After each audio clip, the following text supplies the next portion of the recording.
Evening and welcome to all of you. I'm Loredana Commonara, the artistic director of Italian Screen Today Film and TV Series Fest.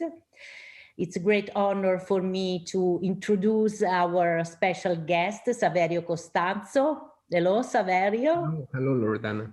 And journalist Silvia Bizio, who will host the Q&A session. Hi, Silvia. Hello. How are you? Hello, ciao. Hello, everybody.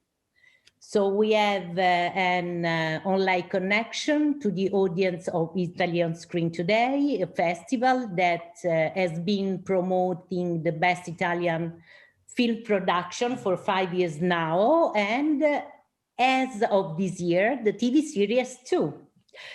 So for this edition, we are in streaming on My Movies platform throughout to the United States. I'm finished, and so now I leave the floor to Silvia and Saverio. I'll see you in a moment for greetings and thanks. Go.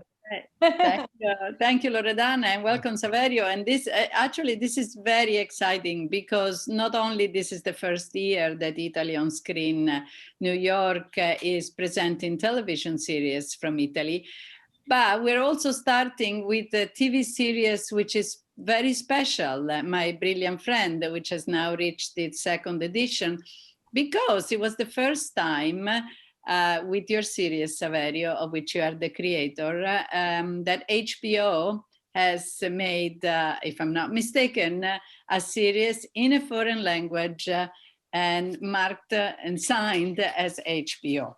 And this is very special because it shows the international appeal of the books of Elena Ferrante, on which the series is based. So I would like to, and Elena Ferrante's books, all the four of them, have had quite a success here in America before there was even a thought of a television series, or at least from what the public knew. So I would like to start with that, Saverio. How do you explain and what was for you the fascination of Elena Ferrante's series, My Brilliant Friends, and how do you explain its international appeal?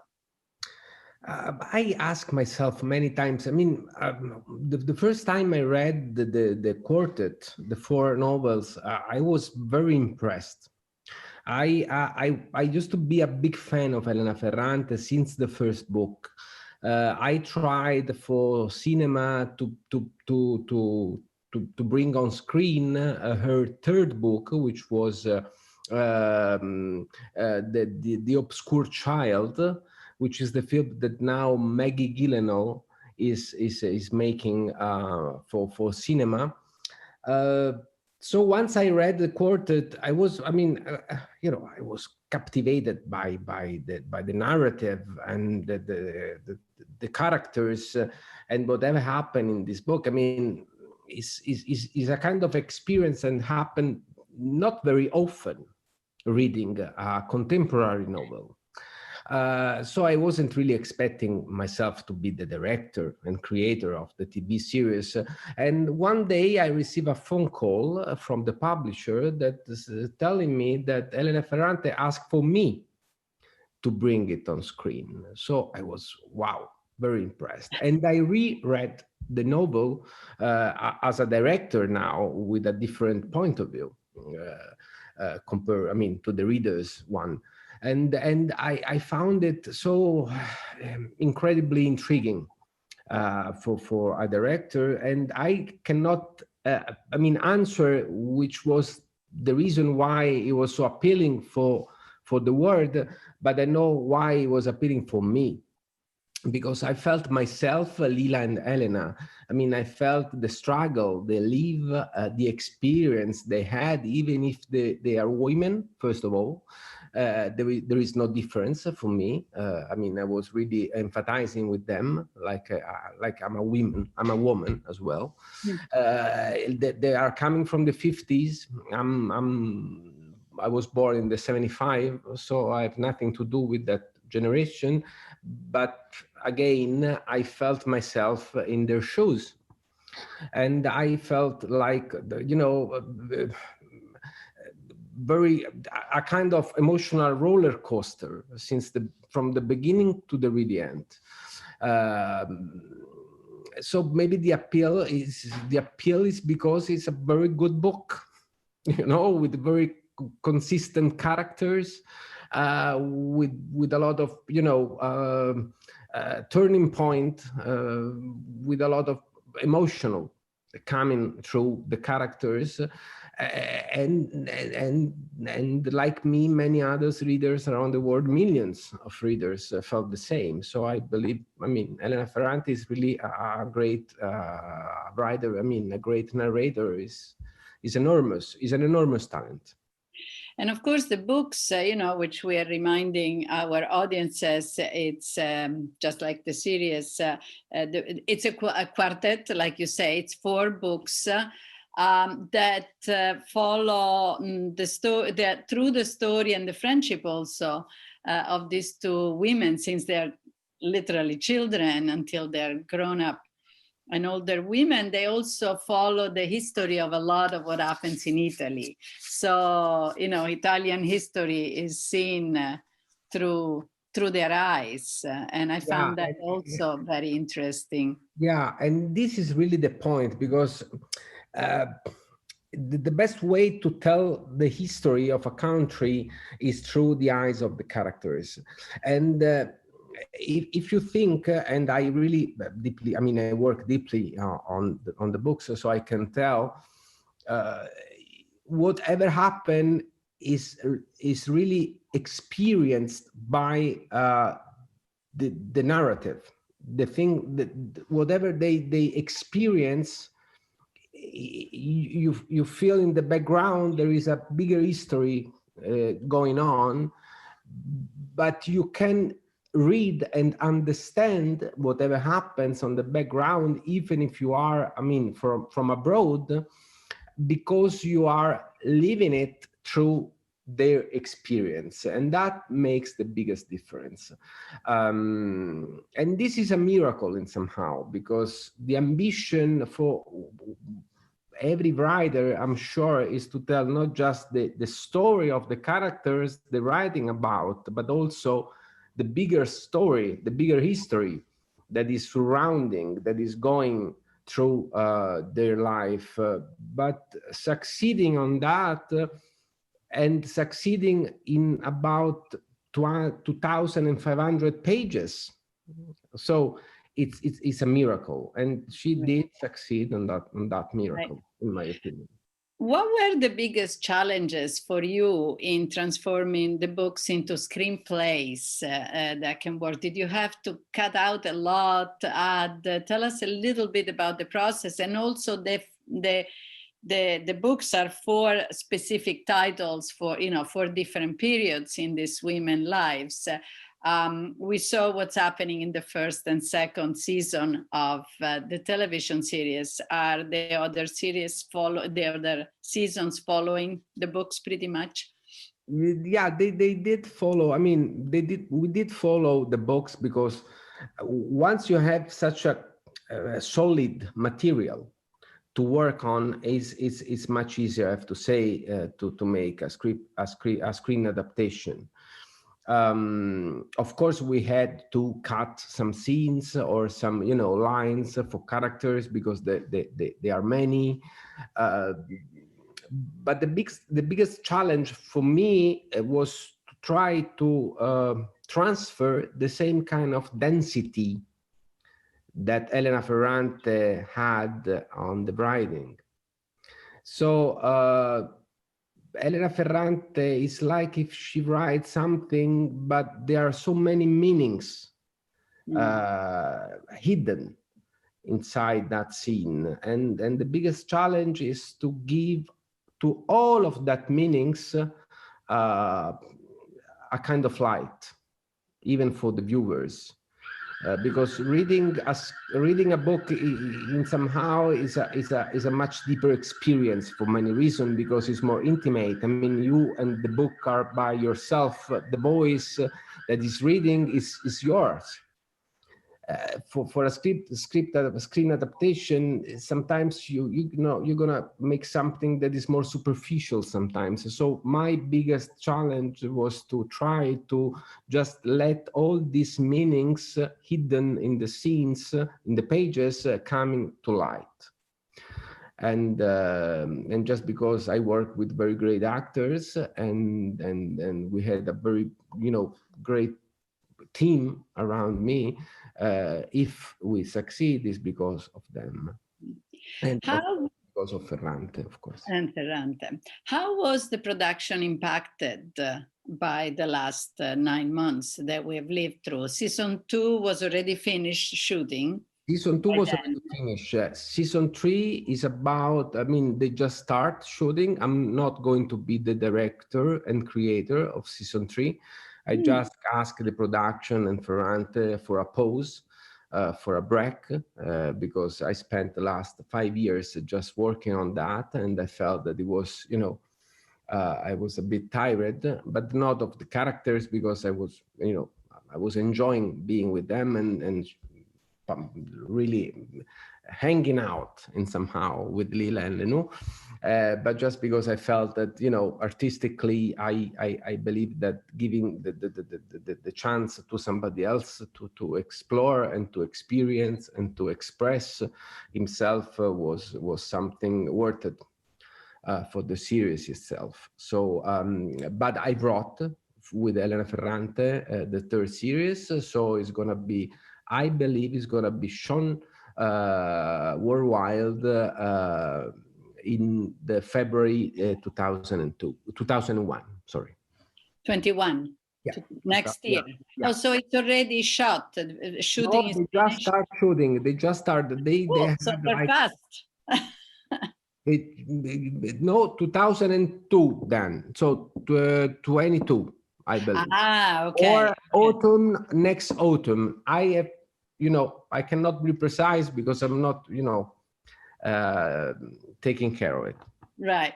2 more questions. One is, how was working with a company like HBO in Italy? How they were very open to series in Italian, obviously. In fact, in Neapolitan, I must say, I was reading often the subtitles. Yeah, of course. Yeah, me too. Myself, because very good, you know. It's so. Tell us about the relationship with HBO. You know, I mean, HBO is a guarantee, and from as a viewer, as a TV viewer, I really respect the name of HBO. So once they told me HBO is going to be, you know, driving the production, I was, of course, very, very happy, because it's a chance for the director to work with someone like them. But I really didn't know how to, you know, this is an Italian series, and sometimes everyone from another country wants to see Italy in a kind of, you know, stereotype. They kind of, you know, stereotype a little bit our country. So I tell you, the first call I had with them, it was by phone, and the first question they asked me was, "Is it gonna be in Napolitan, right?" And I answered them, yeah, I say, of course. I mean, the story must be in Napolitan, because this is also something that, you know, they learn Italian through the story. So they had to speak in this language. But why do you ask me that? I asked them, because for you it's the same. I mean, anyway, you're gonna have subtitles. And they answer me, because we want to make something authentic. So in that answer, I discovered that why HBO is HBO. Why it's not TV, it's HBO. Because we really shared from the really beginning the same artistic scope.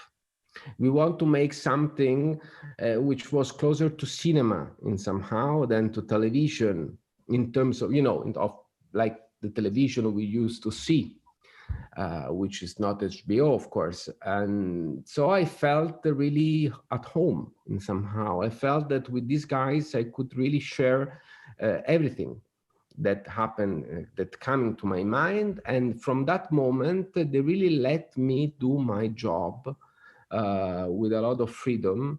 We, of course, discuss about everything. For example, notes they send you in the editing room is with a question mark at the end. You know, there is nothing that they impose in an arrogance or violent way. So I believe is a really they really, you know, they really made My Brilliant Friend like it is right now. I mean, without them, for me, it wouldn't been like it was actually. So I really have to thank them for the support and the great quality of thinking they had. Right. And one last question, because I know the people in America, well, they were in Italy, of course, but also in America, there has always been, you know, this mystery about who is Elena Ferrante. I know you told me a few months ago you had not met and you respect their privacy. That's pretty amazing. And so you did all of this via email, via all the communication. I know it's hard to believe. It's great, actually, that somebody can maintain that kind of. I know, but even for me, it's really hard to believe. Also because we get sometimes very close, even in terms of, you know, changing emotions and feelings in somehow without skin, you know, without any. But I understood. I mean, I learned a lot from that, because once you have to express yourself just by the writing, so once you have to, you know, talk to somebody, but just by writing a letter, not even an email, because I send the email to the publisher send the email to her, so it looks like a letter in somehow. It helps you a lot to organize your thoughts, to organize whatever you want to tell her, and that in my opinion, that made our relationship very straight and clean, and honest and consistent. If we were like hanging out in my living room talking about the script adaptation, and then you know, everything becomes very, very common, and working in that way makes everything very, very like a treasure in somehow. It's like, so every time you receive an email from her, it's like a treasure you have to discover little by little. So you read it for like 100 times to discover under the lines that there are some, you know, little secrets hidden, like her narrative. So I had the feeling that I met her in a very intimate also way, but apparently she was in the era pre-COVID, just, you know, just before the COVID. So somehow it's like she preceded the times we're living now. I was going to say, it sounds like a perfect COVID story. Somehow I met her even without meeting her. So it was, I mean, it's the power of words. The power of words and the power of film. Yeah. Written words that makes everything much more solid. Yeah. Who was Dino De Laurentiis, who was saying the secret to the film is three elements: story, story, story, right? And in this case, we can say that. I mean, I'm sure I was very lucky she asked for me, because I believe everyone can make something very outstanding from a book like that, from characters like hers. And I will thank Elena Ferrante for the rest of my life for that chance she gave me. And before we leave you, tell us what are you doing now, since you're not so directly involved in season 3. Now it's back for time for you to go back to film or cinema or. No, I'm now working on a film that I'm writing. Yeah, based on the 50s. So I'm kind of really I hardly come out from the period time. I mean, from the period film, because I discovered that working with the period means to, you know, to make something even more iconic in somehow. I mean, you focus much more, and not just on the contemporary that is sometimes it's hard to understand, but you just go to make something, I mean, closer to characters and to something more iconic in somehow. It is just, and then I'm working with America also for a TV series that is going to be maybe happening in a few years. Wonderful. Well, Saverio, we love your work. I loved your films from the very first one. So followed your career, and this was perfect that you did this series, which is very much beloved by HBO. And we want to thank also ourselves, HBO, for we asked for timidly for 1 or 2 episodes, and they said, sure, we'll give you the whole season. And we were very happy with Loredana to be able to show our public, our audience of Italy on Screen New York, the entire second season of My Brilliant Friend. And maybe next year we'll do season 3. We'll show that. Thanks so Loredana, are you there? This was a very lovely conversation. Saverio, thank you. Thank you, Silvia. Here, I just would like to thank the audience that listened this interesting conversation. So thank you for being with us. I also thank the Italian Ministry of Culture, the Italian ambassador to the United States, Armando Verricchio, the Italian General Consulate, and the Italian Institute of Culture in New York for their support. And I also thank to HBO. Thank you again to Saverio Costanzo and Silvia Bizio. And greetings to our audience, and stay tuned. Yeah, and happy holidays as much as we can. Happy holidays a better year next year.